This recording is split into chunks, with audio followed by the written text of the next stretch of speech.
అందరికీ నమస్కారం. భగవాన్ శ్రీ రమణ మహర్షుల దివ్య జీవిత మకరందం 67వ రోజుకి స్వాగతం. 8వ ప్రకరణం మహిమలు. భక్తుడు శ్రీ రామస్వామి అయ్యర్కు బరంపురం బదిలీ అయింది. అక్కడి నీరు పడకపోవటం వల్ల ఆయన కాలిపై లెక్కలేనన్ని కురుపులు వేసి రాత్రింబవళ్ళు బాధపడుతున్నారు. ఎన్ని మందులు వాడినా గుణం కనిపించలేదు. ఇక ఆ అరుణాచలేశ్వరుడే గతి అని నమ్మి ఆ స్మరణలో ఉన్నాడు. ఓ రోజు తెల్లవారగట్ల ఎవరో తలుపులు కొట్టారు. ఆయన ఎవరు అని అన్నాడు. అరుణాచలం అని జవాబు వచ్చింది. ఆ మాటలు విని ప్రాణాలు లేచి వచ్చినట్లయి తలుపు తీశాడు. 2 బ్రాహ్మణులు ఎదురుగా కనిపించారు. వారు ఆయనతో, మేము అరుణాచలం నుండి వస్తున్నాం, ఉత్తర దేశ యాత్రకి వెళుతున్నాం. భగవాన్ శ్రీ రమణులు మమ్మల్ని దోవలో ఇక్కడ దిగి మిమ్మలను చూసి వెళ్ళమన్నారు అని అన్నారు. ఆయనకు వాళ్ళు భగవాన్ దూతలు అనిపించింది. వాళ్ళు ఆయన కాలి మీద కురుపులతో బాధపడుతున్న అవస్థ చూసి సాంబ్రాణి, చింతపండు తెమ్మని అవి నూరి కట్టి బాధ తగ్గిపోతుందని చెప్పి వెళ్ళిపోయారు. మర్నాటికి కురుపులన్నీ పోయాయి. భగవానే తనను అలా అనుగ్రహించారని ఆ భక్తుడు సంభ్రమాశ్చర్యాలలో మునిగిపోయాడు. గిద్దలూరు సత్యనారాయణరావు అనే ఒక భక్తురాలి కుమారుడికి ఆహారనాళం లోపలి వైపున మాంసపు కండలు పెరగటం వల్ల మంచినీరు కూడా లోపలికి వెళ్ళటం లేదు. మందు ఇవ్వటానికి కూడా అవకాశం లేకపోయింది. బంధువులు వచ్చి స్వామివారికి చెప్పారు. స్వామి అతన్ని చూడ్డానికి వెళ్ళారు. అతడు లేచి కూర్చుని, నేను పాపిని అనుకోండి, కానీ మా తల్లి, అన్న మీకు సత్యముగు భక్తులు, వారి కోసమైనా నన్ను రక్షింపరాదా అని స్వామి చేతిని తన హృదయం మీద ఉంచుకున్నాడు. స్వామి కూడా ఆవేశంతో, ఏమి అలా పలుకుతున్నాడు అంటూ అతను నిద్రపోయేటట్టుగా చూసి అతని హృదయం వంకనే తీక్షణంగా చూడసాగారు. 4 నిమిషాలు అలా చూసి వెళ్ళిపోయారు స్వామివారు. ఆ రాత్రి అతనికి వాంతి అయింది. ఎవరో ఆహారనాళం లోపలనే శస్త్రచికిత్స చేసినట్లుగా నెత్తురు కండలు పడ్డాయి. ఆశ్చర్యం, మరునాడు అతడు ఆహారాన్ని, ఔషధాన్ని తీసుకోగలిగాడు. అలా జరగడానికి భగవానుల అనుగ్రహమే కారణము అని వారందరూ ఆనందపడ్డారు. ఆశ్రమంలో ఉంటున్న భక్తుడు సుందరం ఆస్తమాతో బాధపడేవాడు. ఆయనెప్పుడూ తన వ్యాధిని బాగు చేయమని భగవాన్ని కోరలేదు. మామూలుగా భగవాన్ పచ్చడి రుబ్బి దగ్గర ఉన్న వారికి రుచి చూడమని కొంచెం కొంచెం చేతుల్లో పెట్టేవారు. దానినే అందరూ ప్రసాదంలాగా తినేవారు. ఒకరోజు అలాగే భక్తుడు సుందరంకు కూడా పెట్టి, ఇదే మందు అన్నారు. ఆశ్చర్యంగా ఆనాటితో ఆ భక్తుని ఆస్తమా నయమైపోయింది. సర్వజ్ఞుడైన భగవాన్ ఆ భక్తుడు తన వ్యాధిని తొలగించండి అని భగవాన్ని అడక్కపోయినా సరే తమకు తాముగా అనుగ్రహం చూపి అతని జబ్బును నయం చేశారు. ఒకరోజు ఆశ్రమాధికారులు భగవాన్ సేవకుడైన శివాను అకారణంగా బయటకు పంపివేశారు. భగవాన్ మామూలుగా ఆశ్రమ సేవకులకు ఎటువంటి కష్టం కలిగించినా సహించరు. ఆశ్చర్యంగా అతని విషయంలో ఎటువంటి అభ్యంతరం చెప్పలేదు. నెల రోజుల తర్వాత శివ భగవాన్ దగ్గరకు వచ్చి, ఆశ్రమం నుండి బయటకు పంపడం మీ అనుగ్రహ మహిమ.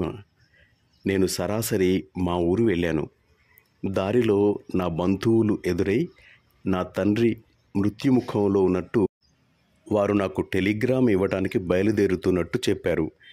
నేను ఇంటికి వెళ్ళగానే మా నాన్న కళ్ళు తెరిచి, వచ్చావా నాయనా, నీకోసమే ప్రాణాలు నిలుపుకున్నాను అంటూ ప్రాణాలు వదిలాడు. భగవాన్, మీరట్లా నా తండ్రి కోరికను తీర్చారు, మీ కరుణను మర్చిపోలేను అంటూ భగవాన్ అనుగ్రహానికి తన కృతజ్ఞతను తెలిపాడు. శ్రీమతి గౌరీ అమ్మాళ్ చెల్లెలు కూడా శ్రీ రమణుల భక్తురాలు. ఆమె అరుణాచలంలోనే ఉంటుంది. ఆమె 5 ఏళ్ల పిల్లవాడు ఒకరోజు గడ్డిలో ఆడుకుంటూ ఏదో కుట్టిందని నన్ను భగవాన్ దగ్గరకు తీసుకువెళ్ళండి అని ఏడుస్తున్నాడు. ఆకాస్త దానికి భగవాన్ దగ్గరకు ఎందుకు అని ఆ పిల్లవాడికి ఏదో చెప్పి మరిపింపజేస్తుంది ఆమె. కానీ కొంచెం సేపటికి కాలు వాచి చెమటలు పోసి చాలా బాధపడుతున్నాడు. ఆమె వెంటనే డాక్టర్కు చూపించింది. డాక్టర్ చూసి చాలా ప్రమాద స్థితిలో ఉన్నాడు అని వెంటనే భగవాన్ దగ్గరకు తీసుకువెళ్ళమన్నాడు. అంతలో పిల్లవాని చూపు నిలిచిపోయింది. ఆమె కంగారుతో ఏడుస్తూ ఆ పిల్లవాణ్ణి అట్లాగే ఎత్తుకొని భగవాన్ దగ్గరకు పరుగెత్తింది. ఆమెను చూడటంతోనే భగవాన్, "ఏం లేదు, ఏడవకు" అని చేత్తో ఆ పిల్లవాడిని నిమిరారు. నిమిషాల్లో ప్రాణం వచ్చి లేచి కూర్చున్నాడు ఆ పిల్లవాడు.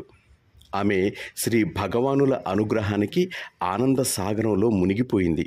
కొంతసేపు కూర్చున్న తర్వాత, "పర్వాలేదు, వెళ్ళండి" అన్నారు భగవాన్. వాళ్ళు బయటికి వస్తుంటే ఒక మహమ్మదీయ భక్తుడు భగవాన్ హాలు వరండాలో కూర్చుని జపం చేసుకుంటున్నాడు. అతడు లేచి వచ్చి పిల్లవాడిని చూసి, "మీరు లోపలికి వెళ్తుంటే చూశాను. పిల్లవాడు చావుకు సిద్ధంగా ఉన్నాడు. భగవాన్ దగ్గరకు వెళ్తున్నారు కదా అని నేను ఏమీ మాట్లాడలేదు.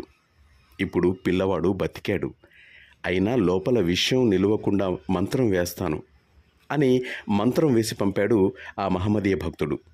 ఆమెకు ధైర్యం కలగడానికి శ్రీ రమణులే ఆ మహమ్మదీయ మాంత్రికుడిగా నటించారు అనుట అతిశయోక్తి కాదు.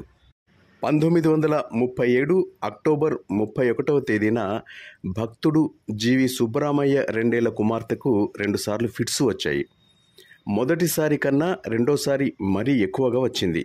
ఆ పిల్ల స్పృహ తప్పి అన్ని నాడులు స్తంభించి శరీరం శవం మాదిరిగా ఉంది. అల్లోపతి మందులు పనిచేయవు అని ఆయుర్వేద వైద్యం చేయించమన్నారు. 2 ఆయుర్వేద వైద్యులకు కబురు చేయగా వారు ఇళ్ల వద్ద లేరు.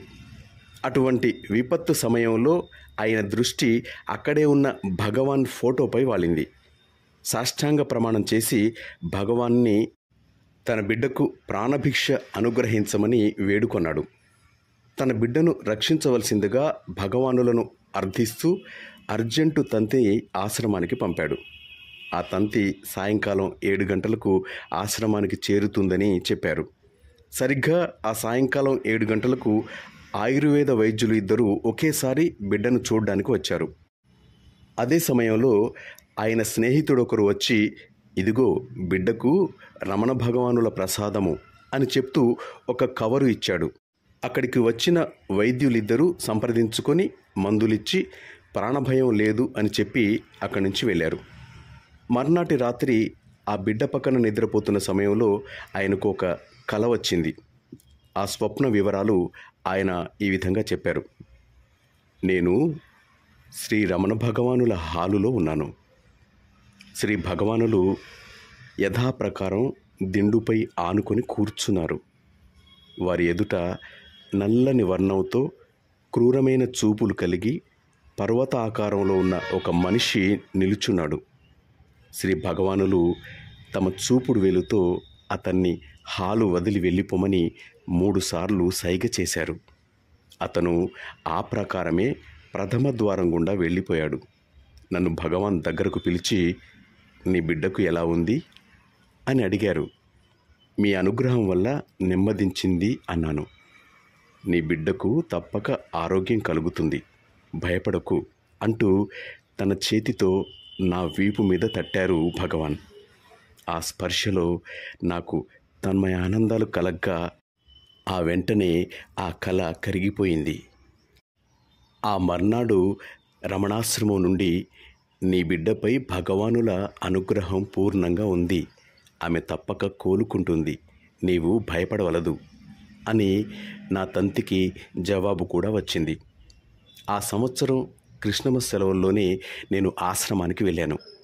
భగవాన్ ఏకాంతంగా ఉన్నప్పుడు, "నా తంతి చూసి ఏమనుకున్నారు?" అన్నాను. దానికి భగవాన్, "అవును, నీ తంతి వార్త చదివాను. అప్పుడు గడియారం 7 గంటలు కొట్టడం గమనించాను నేను" అన్నారు. అయితే భగవాన్, "వీడు నిండా ఆర్తిలో ఉన్నాడు. పాపం, వీని బిడ్డను ఎట్లాగైనా కాపాడవలెనని మీరు ఆ సమయంలో అనుకోలేదా?" అన్నాను నేను. వెంటనే భగవాన్, "బిడ్డను కాపాడవలెనన్న తలంపు కూడా ఒక సంకల్పమే. ఎట్టి సంకల్పం కానీ కలవాడు జ్ఞాని కాదు. వాస్తవంలో అట్టి తలంపు అనావశ్యకం. జ్ఞాని దృష్టి దేని మీదనైనా పడిన వెంటనే ఒక డివైన్ ఆటోమేటిక్ యాక్షన్ అంటే దివ్య స్వతసిద్ధ కార్యం బయలుదేరుతుంది. అదే ఉత్తమ శ్రేయస్సును చేకూరుస్తుంది అని అన్నారు భగవాన్. ఆ సమయంలో ఆ రహస్యం విన్న భక్తుడు సుబ్బరామయ్య ఆనంద సాగరంలో మునిగిపోయాడు. మాస్టర్స్, మహిమలు అనే ఈ ప్రకరణంలో 3వ అంశమైన కలల మహిమల గురించి రేపు విందాం.